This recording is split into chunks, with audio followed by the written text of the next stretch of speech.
Сәлеметсіздер ме? Бүгін сіздермен осындай керемет қыстық салат жасаймыз. Жасалу жолы өте оңай әрі тез.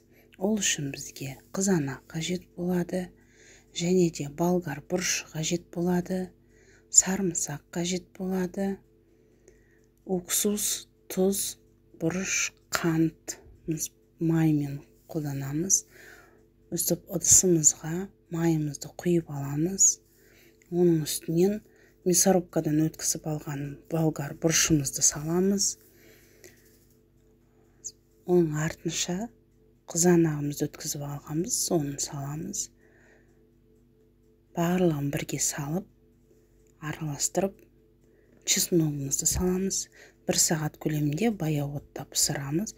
10 минут қалған кезде тұз, бұрыш, уксус, қант, тұзымызды қосып, 10 минутта баяу отта пісіріп алып, өшіріп, стерилизовать етілген банкаларымызға құйып аламыз. Қысқы өте дәмді салат жасап көріңіздер.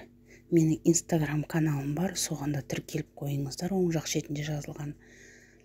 Осылай жауып, бәрін жылылап, орап, суығанша, суыған соң 1 тәуліктен кейін барлығын салқын жерге қоямыз. Астарыңыз дәмді болсын. Менімен бірге каналымда әрқардай болыңыздар.